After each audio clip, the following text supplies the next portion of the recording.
Hello everyone, this is professor Sana Ansari and आज के इस वीडियो में हम डिस्कस करने वाले हैं meaning and types of formal communication. ठीक है, आज के इस वीडियो में हम देखेंगे कि फॉर्मल कम्युनिकेशन क्या होता है, इसका मीनिंग क्या है। ठीक है, एंड यहाँ पर डिफरेंट टाइप्स हैं जो हम यहाँ पर डिस्कस करने वाले हैं फॉर्मल कम्युनिकेशन की। ठीक है, first of all, I think we should know about the meaning of formal communication. अभी तक आपने वर्बल कम्युनिकेशन देखा, नॉन वर्बल कम्युनिकेशन देखा, ओरल कम्युनिकेशन देखा, रिटन कम्युनिकेशन देखा, बट क्या आप जानते हैं कि फॉर्मल कम्युनिकेशन क्या होता है, किसे कहते हैं फॉर्मल कम्युनिकेशन? तो नॉर्मली आप लोगों को पता होगा जब हम फॉर्मली कम्युनिकेट करते हैं। आप फॉर्मली कम्युनिकेट कब करते हो, कहाँ पर करते हो? तो इन एन ऑर्गेनाइजेशन। अगर आपने यहाँ पे स्टडी कंप्लीट की या आफ्टर 12th आपने किसी ऑर्गेनाइजेशन को ज्वाइन किया है, आप वर्किंग हैं, और इवन आप फ्रेशर हो जो आपने न्यूली ज्वाइन किया है किसी फर्म और ऑर्गेनाइजेशन को, तो वहाँ पे जो आप कम्युनिकेट करते हो अपनी हायर टीम से, ठीक है, या फिर अपने मेंबर्स ऑफ द ऑर्गेनाइजेशन से या टीम मेंबर्स से, आपके टीम लीडर्स, आपके कॉलीग्स से, है ना, जिनसे आप कम्युनिकेट करते हैं, तो वहाँ पे we can't communicate casually but we can formally. ठीक है, सो फॉर्मल कम्युनिकेशन क्या होता है? तो normally formal communication refers to official communication in the organization. Organization में जो ऑफिशियल कम्युनिकेशन किया जाता है that is called as formal communication. ठीक है, तो फॉर्मल कम्युनिकेशन का मतलब हमें सिर्फ इतना जानना है कि इसका मतलब होता है ऑफिशियली कम्युनिकेट करना बट ऑर्गेनाइजेशन में। ठीक है, आप किसी ऑर्गेनाइजेशन में हो, आप आपकी कॉलेज में हो, तो भी आप आपके टीचर्स एंड प्रोफेसर्स के साथ फॉर्मली कम्युनिकेट करते हो, है ना। एकदम कैजुअली नहीं जा सकते, आप रूड नहीं जा सकते, आपको एक फॉर्मल पैटर्न को फॉलो करना पड़ता है when you people are communicating with your superiors and the top level management. ठीक है, अब ऑर्गेनाइजेशन का एक सिनेरियो पहले हम एक देख लेते हैं, देन हमको इसके टाइप्स को पढ़ने में बहुत ही आसानी हो जाएगी। ठीक है, अब ऑर्गेनाइजेशन में कौन कौन होता है? अगर हम नॉर्मली देखेंगे तो सबसे पहले होते हैं ऑर्गेनाइजेशन की टॉप लेवल मैनेजमेंट जिसने ऑर्गेनाइजेशन का सेटअप किया है। After the top level management HR professionals आते हैं जो रिक्रूटमेंट एंड सिलेक्शन करते हैं एम्प्लॉयज़ का। एचआरस के बाद आता है आपके लाइन मैनेजर्स होते हैं, डिफरेंट प्रोसेस के हिसाब से जो मैनेजर्स होते हैं। देन टीम लीडर्स होते हैं, अलग अलग टीम एंड प्रोसेसेस को हैंडल आउट करने के लिए डिफरेंट टीम मैनेजर्स होते हैं, टीम लीडर्स जिसको शॉर्ट में टीएल कहा जाता है। एंड उसके बाद अगर आप देखोगे तो आपके पास आते हैं आपकी एम्प्लॉयज़। ठीक है, तो एम्प्लॉयज़ होते हैं, आईटी टीम होती है, टेक्निकल टीम होती है, and last and main important part of the organization is employee. ठीक है, की पॉइंट बोल लो या की की होता है। एम्प्लॉयज़ जो है नॉर्मली किसी भी ऑर्गेनाइजेशन के की होते हैं, मतलब employees are playing very important role. ठीक है, तो जब आप ये कंसेप्ट को याद रखेंगे जो मैंने ऑर्गेनाइजेशन का सिनेरियो आपसे डिस्कस किया, तो you can easily understand about the 4 types of the formal communication.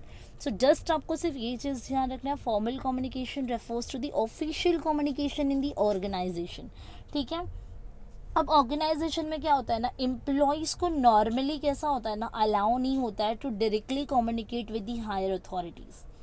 As a employee I can't communicate directly to the top level management, है ना, और the founder of the organization. उनसे मैं directly communicate नहीं करती, क्योंकि मुझे अगर एचआर बात करना है मेरे टॉप लेवल मैनेजमेंट से, तो my point should be genuine. मेरा जेन्युइन पॉइंट होना चाहिए जिसको मैं जाके वहाँ पे बात करूँ, है ना। मैं नॉर्मली सैलरी के लिए चले जाऊँ टॉप लेवल से, तो टॉप लेवल के पास इतना भी टाइम नहीं होता है, और टाइम होता तो टॉप लेवल क्यों आपके बीच में ये एचआरस, टीम लीडर्स, लाइन मैनेजर्स रखती है ना, फ्लोर सुपरवाइजर्स रखती, क्यों आप डायरेक्टली? तो ऐसे बहुत सारे टाइप्स है जो फॉर्मल कम्युनिकेशन के हम पढ़ने वाले हैं। अगर मुझे कोई ग्रीवेंसेस कंप्लेंट्स है about anything, so I should first communicate with my team leader, फिर मेरा टीम लीडर एचआर से बात करेगा, फिर एचआर जाके टॉप लेवल से कम्युनिकेट करेंगे। So we can directly say the employees can't communicate directly to the higher authorities. ठीक है, नॉर्मली ऐसा होता है। ठीक है, उनको एक चेन ऑफ कमांड के थ्रू अपने मैसेज या ग्रीवेंसेस को फॉरवर्ड करना पड़ता है to the top level management. ठीक है, तो चलिए अब यहाँ पर इसकी कुछ टाइप्स का डिस्कस कर लेते हैं कि टाइप्स क्या क्या होते हैं। ठीक है, तो चलिए यहाँ पर टाइप्स ऑफ फॉर्मल कम्युनिकेशन देखते हैं क्या क्या है। ठीक है, तो यहाँ पे फॉर्मल कम्युनिकेशन के टाइप्स में अगर आप देखोगे तो फर्स्ट आता है आपका हॉरिजॉन्टल कम्युनिकेशन। अब हॉरिजॉन्टल कम्युनिकेशन क्या होता है ये देखना है आपको। ठीक है, नॉर्मली आप जानते होंगे हॉरिजॉन्टल का मतलब होता है कि जो लाइन होती है ना, लाइन होती है, एक वर्टिकल होता है जो स्ट्रेट होता है ना, और जो हॉरिजॉन्टल होता है वो अर्थ या सरफेस एरिया को कवर करते हुए स्ट्रेट होता है। ठीक है, तो अब यहाँ पे हॉरिजॉन्टल कम्युनिकेशन क्या होता है, firstly we should know about the meaning of the horizontal communication. अब हॉरिजॉन्टल क्या होता है, कम्युनिकेशन बिटवीन द डिपार्टमेंट और person on the same level in the organization is called as horizontal communication. आपके पास कैसा होता है ना, जैसे कि स्मूथ कंडक्ट एक्टिविटीज़ के लिए आपको इंटरेक्शन करना पड़ता है डिफरेंट डिपार्टमेंट से, कभी इंडिविजुअल ऑर्गेनाइजेशन से, है ना, तो उस कम्युनिकेशन के थ्रू आप हॉरिजॉन्टली कम्युनिकेट करते हो। ठीक है, जैसे कि एग्जाम्पल देखते हैं। अब जैसे कि समझो कि कोई ऑर्गेनाइजेशन है जिसमें एक मार्केटिंग डिपार्टमेंट है। अब मार्केटिंग डिपार्टमेंट को ऑब्वियसली किससे इंटरेक्ट करना पड़ेगा, प्रोडक्शन डिपार्टमेंट से ना। सो कैसा होता है हॉरिजॉन्टल कम्युनिकेशन, आप एक ही ऑर्गेनाइजेशन में एक ही प्रोडक्ट को लॉन्च कर रहे हैं, बट प्रोडक्ट लॉन्च करने के लिए सिर्फ एक डिपार्टमेंट नहीं होता, वी हैव डिफरेंट डिपार्टमेंट्स। समझो कि मैंने अगर कोई सोप प्रोडक्ट किया है, तो प्रोडक्ट किया मतलब पहले प्रोडक्शन डिपार्टमेंट आएगा। अब प्रोडक्ट हो गया, मुझे मार्केट में उसको एडवर्टीज़ करना है, तो मेरा आएगा एडवर्टाइजिंग डिपार्टमेंट या मार्केटिंग डिपार्टमेंट आएगा। मार्केटिंग डिपार्टमेंट के बाद सॉरी, अब जैसे कि एडवर्टीजमेंट हो गया, यहाँ पर मार्केटिंग हो गई प्रोडक्ट की, तो फिर क्या आता है यहाँ पर, आप जैसे प्रोडक्ट को क्या करोगे मार्केट में बेचेंगे। ठीक है, अब मार्केट में आपको बेचना है तो आप वन बाय वन क्या करोगे डिफरेंट प्रोसेसेस को यहाँ पे क्रैक करोगे। ठीक है, तो अब हॉरिजॉन्टल कम्युनिकेशन में आपने क्या किया, सबसे पहले तो आप एज ए मार्केटिंग डिपार्टमेंट, अगर मेरा मार्केटिंग डिपार्टमेंट है तो मार्केट करने के लिए आई नीड प्रोडक्ट, तो वो प्रोडक्ट मुझे कहाँ से मिलेगा, प्रोडक्शन डिपार्टमेंट से मिलेगा। तो मतलब मैं मार्केटिंग करने के लिए डिपेंड करूँगी या फिर मुझे इंटरैक्ट करना पड़ेगा टू दी प्रोडक्शन डिपार्टमेंट। तो मतलब मैं एक ही ऑर्गेनाइजेशन में if I communicating with different department, so that is called as horizontal communication. ठीक है, अब मेरा मार्केटिंग हो गया, मार्केटिंग के बाद मुझे सेल्स को प्रमोट करना है, तो जो प्रमोशन टीम होगी वो किससे कम्युनिकेट करेगी, वो करेगी इंटरैक्ट करेगी मार्केटिंग डिपार्टमेंट से। फिर इस तरीके से मतलब धीरे धीरे क्या आएगा आपका यहाँ पर, जैसे एडवर्टाइजिंग एजेंसी आएगी, फिर मीडिया आएगा, कौन से मीडिया से आपको चैनल को प्रमोट कराना है, कौन से चैनल से एडवर्टीजमेंट कराना है, प्रोडक्ट को प्रमोट कराना है। सो यहाँ पे डिफरेंट डिपार्टमेंट्स हो गए इन एन सिंगल ऑर्गेनाइजेशन। तो आपको क्या करना पड़ेगा, कम्युनिकेट एंड इंटरैक्ट करना पड़ेगा with different departments in a single roof, और I can say in a particular one organization में। तो that is called as horizontal communication. मतलब वी कैन डायरेक्टली से, जब आप किसी एक ऑर्गेनाइजेशन में रह के जिसमें डिफरेंट डिपार्टमेंट्स हैं, उन डिफरेंट डिपार्टमेंट्स से इंटरैक्ट करते हो, that is called as horizontal communication. ठीक है, फिर जैसे कि अगर आप कॉल सेंटर ले लो, कॉल सेंटर में क्या होता है, एक कॉलिंग डिपार्टमेंट होती है, फिर टीम MIS होता है, एक क्वालिटी मैनेजमेंट टीम होती है, they all need to contact with each other, so it is called as horizontal communication. ठीक है, then we have downward communication. Downward, अच्छा सबसे पहले ये डाउनवर्ड पढ़ने से पहले हॉरिजॉन्टल कम्युनिकेशन के कुछ एडवांटेजेस देख लेते हैं। जब हम एक ही ऑर्गेनाइजेशन में रह के डिफरेंट डिपार्टमेंट से कम्युनिकेट करते हैं तो इसका फ़ायदा क्या होता है, सबसे पहले तो टीम वर्क जनरेट होता है ना। जब मैं अलग एक ऑर्गेनाइजेशन में खुद को इंडिविजुअल ना मानते हुए सबको टीम वर्क मतलब सबसे कम्युनिकेट करूं, so it will automatically help the people to increase the team work. ठीक है, वी कैन ईजिली मेक और we can easily frame the plans and policies of the organization. हम समझ पाएंगे कि रिसोर्सेज को ऑप्टिमाइम यूज़ कैसे करें, है ना, इससे ऑर्गेनाइजेशन का ऑब्जेक्टिव ऑटोमेटिकली अचीव होगा। है ना। तो ये सारे, और जो इंटर डिपार्टमेंटल जो कॉन्फ्लिक्ट्स होते हैं ना, वो कैसे हो जाएंगे, रिजॉल्व होते जाएंगे।